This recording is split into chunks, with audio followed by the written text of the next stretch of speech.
मेरे चैनल का उद्देश्य किसी जाति, धर्म, मजहब या धार्मिक भावनाओं को आहत करना नहीं है, बल्कि हमारा उद्देश्य है समाज में फैली हुई अंधविश्वास, कुरीतियाँ, पाखंड, छुआछूत, भेदभाव आदि से समाज को मुक्त कर वैज्ञानिक दृष्टिकोण से जोड़ना हमारा कर्तव्य है।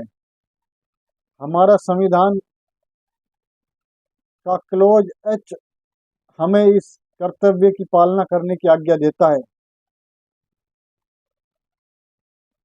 साथियों, सभी को मेरा क्रांतिकारी जय भीम, नमो बुद्धाय। जैसा कि मैंने कुछ दिन पहले आपको बताया था कि मैं एक पाठ लेकर आऊँगा, दशहरा वर्सेस विजयादशमी। तो उसको मैं आपके बीच में मौर्यकालीन शासक तीसरे सम्राट अशोक, जिन्होंने पूरे वर्ल्ड में अपना परचम लहराया, अपने जीवन में इतने युद्ध किए और हर युद्ध में उन्होंने फतेह पाई। सम्राट अशोक शस्त्र का शिकारी था, शस्त्र पूजन ही उसका मूल कर्तव्य था, युद्ध को ही सबसे बड़ा महान कार्य समझता था। सम्राट अशोक ने जब कलिंग का युद्ध जीता, यह उनका आखिरी युद्ध था, और जीतने के बाद उसने देखा कि कितने लोगों की हत्याएं हुई, कितने लोग घर से बेघर हो गए, सारे लोग त्राही त्राही करने लगे। तो उनके दिल में एक ख्याल आया कि तूने ये युद्ध जो लड़ा है, किस लिए लड़ा है? इस युद्ध को लड़ने का मेरा उद्देश्य क्या हुआ जब मेरी प्रजा ही सुख नहीं रही? तो कलिंग के युद्ध को जीतने के बाद सम्राट अशोक ने हथियार छोड़ दिए और उन्होंने एक नेकी का रास्ता चुना।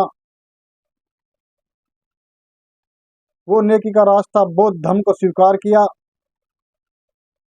और पूरे वर्ल्ड के अंदर बौद्ध धर्म का प्रचार किया। और जो ये उत्सव आते हैं, ये वही उत्सव हैं, सम्राट अशोक के बनाए हुए उत्सव हैं। सम्राट अशोक का उत्सव मनाया और जनता को एक भाईचारे का पाठ सिखाया कि आज के बाद कोई खून खराबा नहीं होगा, आपसी भाईचारा होगा, कोई भेदभाव किसी के साथ नहीं होगा, कोई अन्याय अत्याचार नहीं होगा। ये सम्राट अशोक का आखिरी फैसला था। उसके बाद सम्राट अशोक ने इस देश के अंदर शासन किया। उस शासन में सम्राट अशोक ने कई देशों को भारत देश में मिला लिया और उस टाइम में भारत देश को लोग सोने की चिड़िया कहने लगे। हमारे देश के अंदर सम्राट अशोक के टाइम में बड़े बड़े विश्वविद्यालय थे। लोग विदेशों से हमारे देश के अंदर शिक्षा लेने के लिए आया करते थे।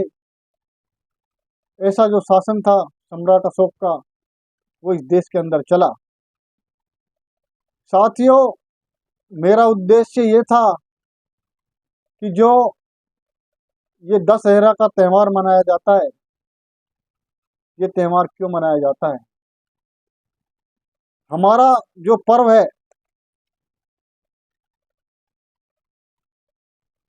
धम्म विजयदशमी, जो हमें सम्राट अशोक देकर गए थे, उसको कुछ पाखंडियों ने ध्रुवीकरण कर कर जब इस देश के अंदर यहूदी लोग आए, उन्होंने भारत की भोली भाली जनता को फंसाने का काम किया और इस देश में आकर अपना आधिपत्य जमाना स्टार्ट किया। उन लोगों ने मौर्य वंश के 10 सम्राट, मौर्य वंश के 10 सम्राट हुए, पहला सम्राट चंद्रगुप्त मौर्य, दूसरा बिंदुसार मौर्य, तीसरा अशोक महान, चौथा कुणाल मौर्य, पांचवा दशरथ मौर्य, छठा संप्रति मौर्य, सातवां शालिशुक मौर्य, आठवां देववर्मन मौर्य, नवा सत्यवर्धन मौर्य, दसवां जो वंशज हुआ वृद्धरथ मौर्य।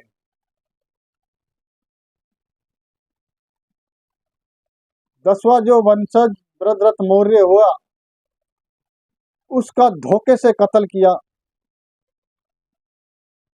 जिसका नाम पुष्पमित्र संगु था। उन लोगों ने वृद्धरथ मौर्य को धोखे से मारा और उसके बाद में इन लोगों ने एक नाम दिया 10 प्लस हरा, यानी कि 10 शासकों को हराकर दशहरा बनाया गया। किसी भी व्यक्ति के 10 सिर नहीं हुआ करते। वैज्ञानिक दृष्टिकोण से आप इस चीज को देख सकते हो। किसी भी व्यक्ति के कभी 10 सिर नहीं हुआ करते हैं, सिर्फ और सिर्फ एक सिर हुआ करता है।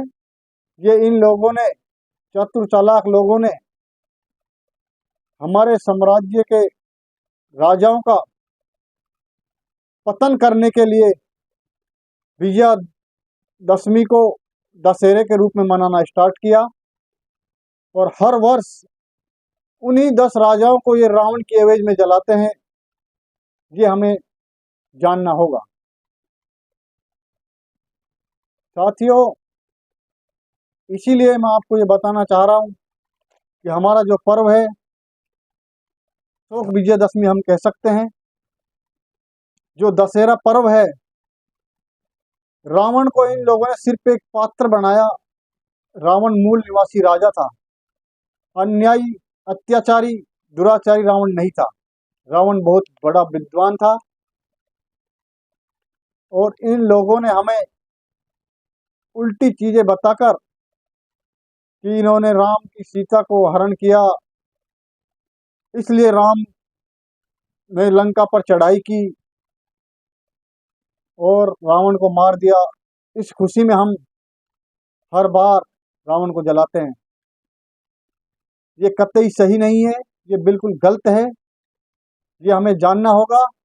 मूल निवासियों को सिर्फ और सिर्फ रावण दहन का विरोध करना चाहिए। रावण हमारे शासक हुआ है और जो ये लोग बात करते हैं, हमारा पर्व अशोक विजयदशमी है, जो हमें बड़े शौक से मनानी चाहिए। इसमें हम लोग पुष्प भेंट करते हैं, क्योंकि इस दिन सम्राट अशोक ने हथियार छोड़े थे और पुष्प भेंट की एक परंपरा चलाई थी, जो एक दूसरे को पुष्प देकर बधाइयां देते हैं। यही विजयदशमी का त्यौहार है, ना कि मूल निवासी राजा रावण को जलाना। ये विजयदशमी का त्यौहार नहीं है। ये तो सिर्फ और सिर्फ इन चतुर चालाक लोगों का बनाया हुआ, मनुवादियों का बनाया हुआ, हमारे सम्राटों के खिलाफ, हमारे सम्राटों का बार बार दहन करना, ये कतई अच्छी बात नहीं है। इसलिए हमारे भोले भाले लोग इससे दूर रहें, ऐसा मैं आप लोगों से विनती करता हूँ। आशा है कि आप लोगों ने मेरी बात को गौर से सुना होगा। ऐसे ही आगे के जो अध्याय आएंगे, उन सभी अध्यायों में मैं एक एक कर आप लोगों को बताऊंगा, जैसा हमारे महापुरुषों ने लिखा है, जो मैंने अध्ययन किया है, वो मैं आप लोगों को बताऊंगा। साथियों, ऐसे ही सभी एपिसोड को देखने के लिए मेरे चैनल को लाइक करें, सब्सक्राइब करें, शेयर करें, बेल आइकन को दबाएं। समय समय पर मैं आपको भेजता रहूँगा। आप मेरी हेल्प करते रहें। आपकी एक लाइक, आपका एक सब्सक्राइब, आपका एक शेयर मुझे बहुत मोटिवेट करता रहेगा। मुझे बहुत अच्छा लगेगा। मेरे लोग समझ रहे हैं, कुछ सुधार में चल रहे हैं। इसलिए साथियों, आप मेरा साथ देते रहें। अपने लोगों से सब्सक्राइब कराएं। इससे भी आगे बहुत अच्छी अच्छी बातें मैं लेकर आने वाला हूँ। अभी मेरा चल रहा है त्योहारों पर। अगला जो मेरा पार्ट आएगा वो आएगा करवा चौथ पर। उससे अगला आएगा जो दीपावली पर आएगा, जिसको हम दीपोदान उत्सव कहते हैं। इन लोगों ने उसे दीपावली बना दिया। बात के साथ आप सभी को जय भीम, नमो बुद्धाय।